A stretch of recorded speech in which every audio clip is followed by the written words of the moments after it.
Uma das questões do relacionamento humano, do relacionamento afetivo, é que assim que começa uma relação estável, em alguns meses, já começa a contar o tempo de um compromisso. Às vezes as pessoas acham que por não ter se casado ou por não ter feito um contrato de relação estável, não haja nenhum compromisso, mas existe sim. A nossa legislação permite que uma das partes exija direitos em relação à outra parte, só porque namoraram por algum tempo. Claro que aí vai ser necessária uma série de comprovações e testemunhas, e às vezes até uma documentação para demonstrar que realmente eles estavam comprometidos um com o outro, mas às vezes funciona, e nós não podemos, não devemos correr esse risco, né? Porque o fato de termos começado um namoro com alguém não significa que nós já tenhamos a intenção de assumir compromissos, porque o namoro é exatamente o teste. É para ver se aquela pessoa é suficientemente identificada com os nossos valores e com os nossos princípios e tudo mais, a ponto de estabelecer uma relação de casal, uma relação de compromisso. Então, normalmente começa com um namoro, ou deveria ser assim, depois há uma coisa que já hoje está quase extinta, mas que é o compromisso, ou seja, o noivado, quer dizer, estamos namorando há tantos meses e às vezes até anos, e agora resolvemos noivar, ou seja, resolvemos assumir um compromisso de que queremos passar a vida toda juntos. E daqui a pouco nós vamos assinar os papéis. Então, namoro, noivado, casamento. E o namoro, portanto, não deveria ser um período de compromisso, e sim um período de test drive. Vamos ver se funciona, se nós temos diálogo um com o outro, se nós temos os mesmos ideais ou ideais compatíveis, e se queremos, se há uma intenção de que permaneçamos a vida toda juntos, ou pelo menos, se não a vida toda, o máximo possível, a ponto de assinar documentos, alguns até a ponto de fazer uma despesa absolutamente absurda para realizar festa de casamento, muitas vezes a festa com igreja, com direito à igreja e tudo mais. Então, há uma intenção nesse momento de que a relação, se possível, dure a vida toda, ou pelo menos o máximo possível.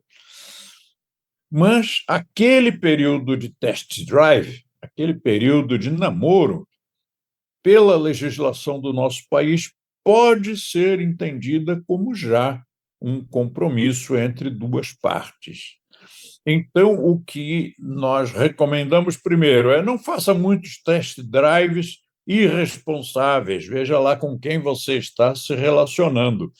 Afinal, você é uma pessoa que seleciona o que come, seleciona os amigos, seleciona o seu trabalho, você escolhe em que trabalhar, não vai trabalhar em qualquer coisa.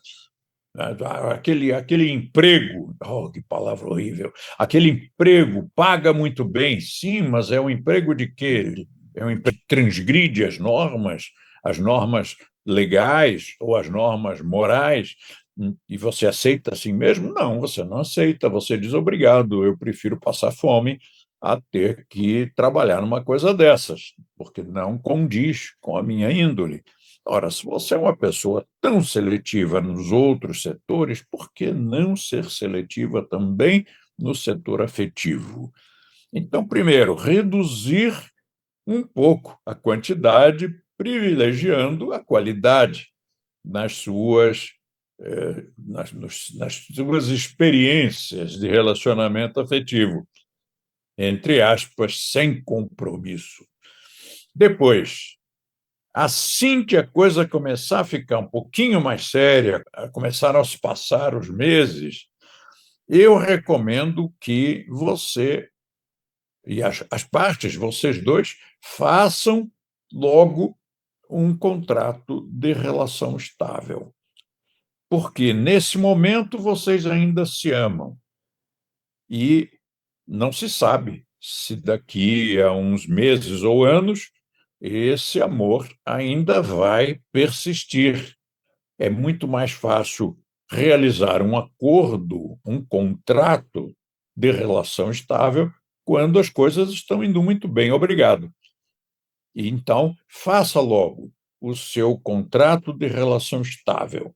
Por quê? Primeiro, esse contrato dá os mesmos direitos civis de um casamento, praticamente todos. Um ou outro não, mas praticamente vale da mesma forma.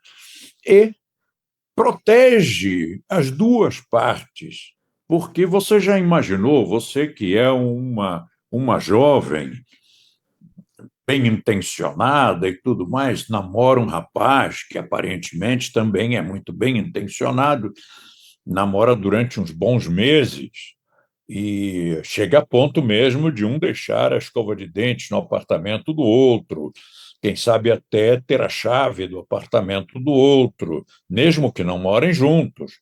Mas o porteiro pode servir de testemunha que, sim, eles tinham uma relação muito íntima, a ponto de que o fulano ou a fulana autorizou, me autorizou a deixar entrar a hora que fosse essa outra pessoa.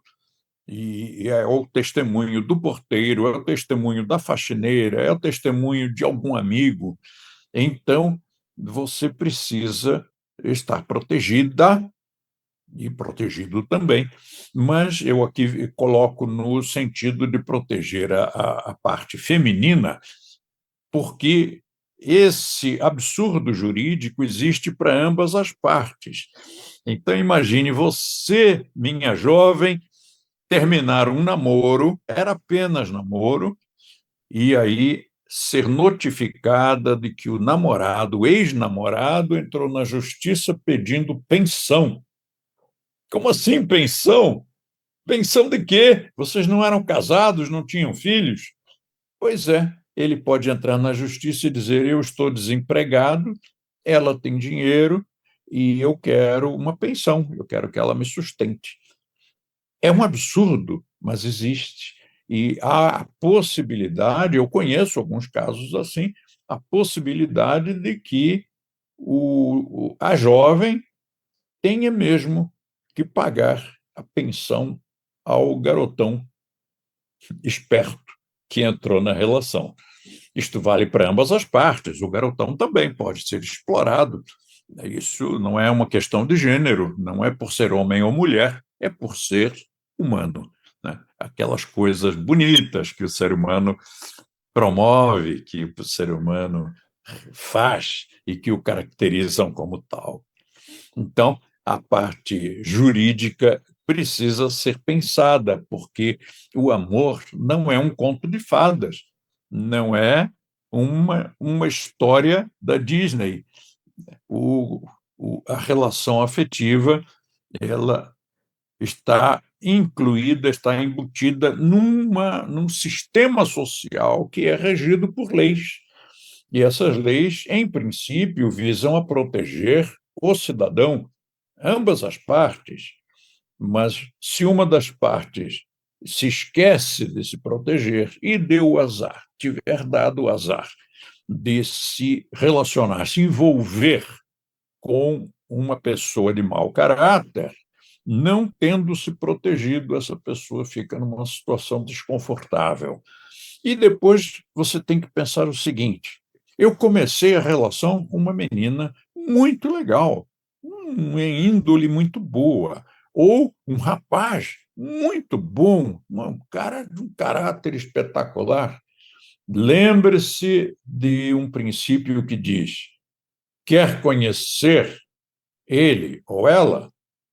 Case-se com ele ou ela. E aí você vai conhecer realmente essa pessoa sem máscaras, porque agora você está vivendo o dia a dia numa realidade de casal e uma realidade jurídica de casal.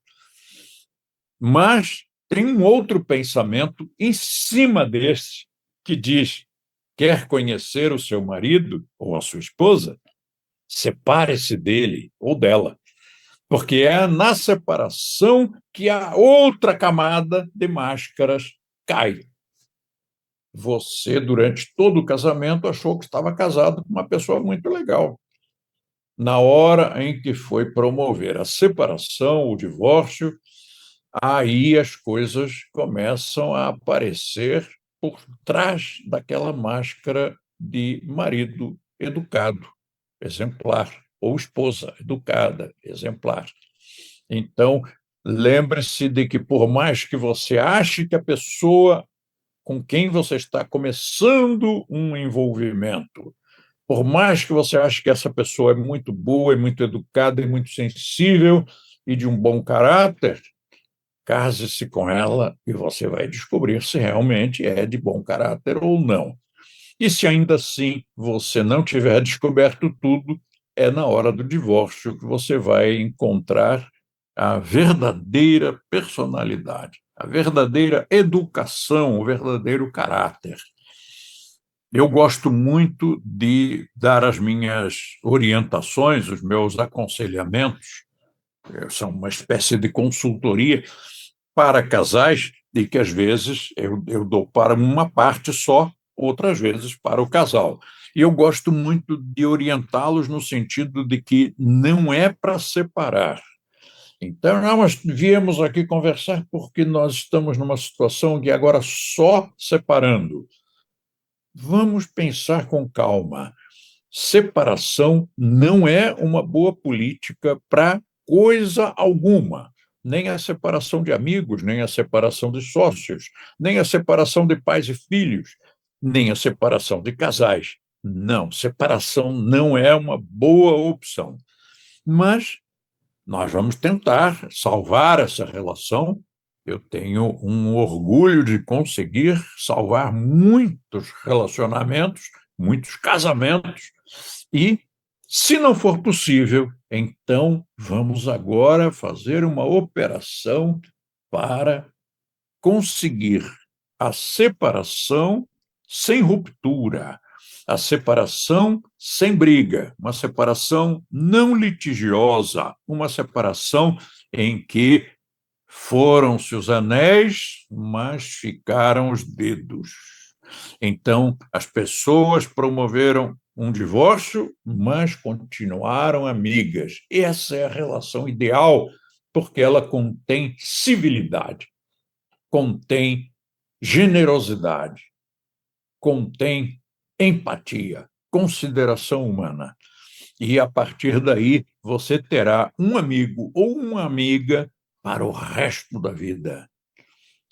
Ontem foi o meu aniversário e eu recebi uma nota, recebi uma cesta de pães e aquelas gracinhas, aqueles mimos todos que uma ex-esposa me enviou. Eu fui casado com ela na década de 1970.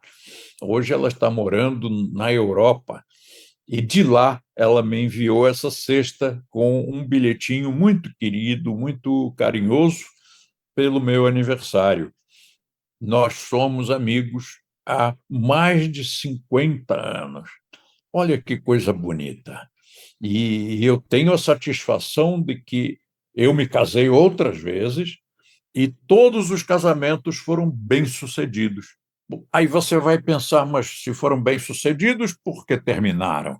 Eles cumpriram a sua missão, eles realizaram tudo o que eles precisavam realizar na vida de ambos. E depois as pessoas crescem, elas melhoram ou não, mas no nosso caso nós melhoramos numa porção de coisas, crescemos e ficamos mais adultos, ficamos mais maduros, e aquele casamento se transformou. Ele não acabou, ele não foi vítima de uma ruptura, não houve ruptura.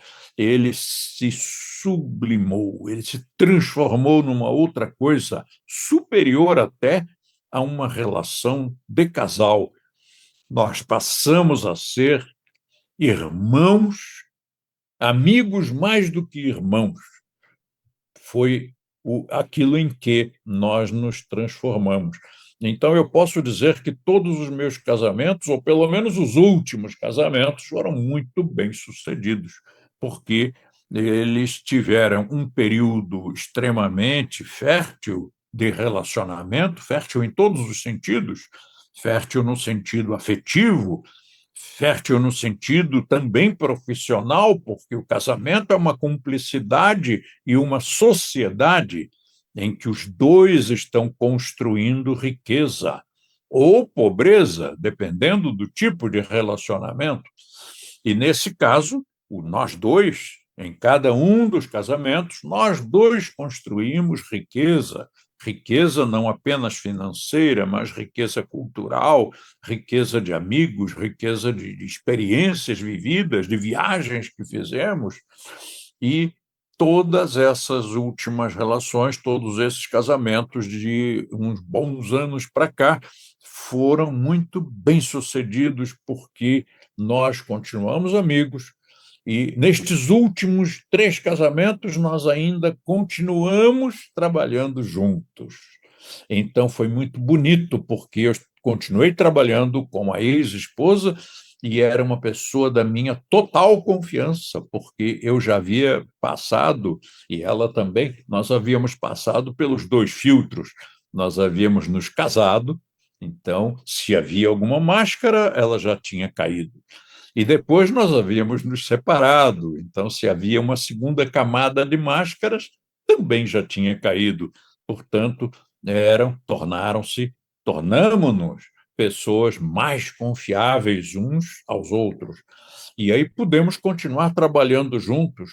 E eu te digo mais, nestes casamentos que terminaram agora, nesses últimos 20 anos, eu tive a satisfação de deixar o meu cartão de crédito com a ex só por uma questão de confiança, de segurança. Se precisar, você tem o cartão de crédito para usar.